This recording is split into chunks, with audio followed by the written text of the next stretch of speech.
നിയമവിദഗ്ധൻ അഭിഭാഷകൻ advocate Muhammad Shah telephone ലൈനിൽ ചേരുന്നുണ്ട്. മുഹമ്മദ് ഷാ, ഇതിലിപ്പോൾ തെളിവുകളെല്ലാം എവിഡൻസസ് എല്ലാം സ്ട്രോങ് ആണ്, അങ്ങനെ വിലയിരുത്തൽ നേരത്തെ തന്നെ ഉള്ളതാണ്.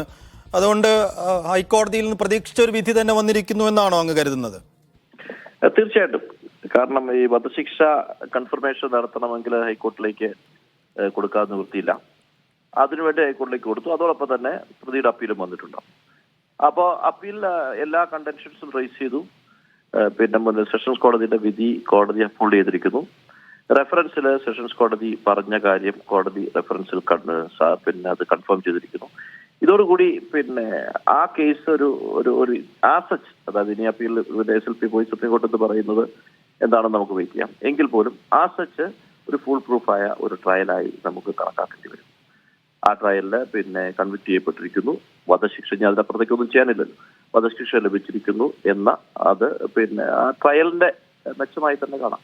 ട്രയലിന്റെ അംഗീകരിച്ചു തന്നെ പറയേണ്ടി വരും. ഈ വധശിക്ഷ നടപ്പാക്കുന്നതിന് ഇനി എന്തെങ്കിലും നടപടിക്രമങ്ങൾ ബാക്കിയുണ്ടോ? അല്ല, തീർച്ചയായിട്ടും അപ്പീല് ശേഷമായിരിക്കും നടപ്പാക്കാൻ പോകുന്നത്. നമ്മൾ ഇമ്മീഡിയറ്റ് ആയിട്ട് നടപ്പാക്കപ്പെടുമെന്ന് ഞാൻ കരുതുന്നില്ല. പ്രതിയുടെ അഭിഭാഷകൻ അടിയന്തരമായി തന്നെ സുപ്രീം കോടതിയിലേക്ക് പോകും. ദേഹർജി ഉണ്ടാകും. പല ആ പ്രൊസീജിയേഴ്സിലൊക്കെ ഇനിയും ഉണ്ടാകുമെന്ന് തന്നെ കരുതുകയാണ്. അതായത് ഇമ്മീഡിയറ്റ്ലി ഹൈക്കോടതിയുടെ വിധി വന്ന ഉടൻ അത് നടപ്പാക്കപ്പെടുമെന്ന് ഞാൻ കരുതുന്നില്ല.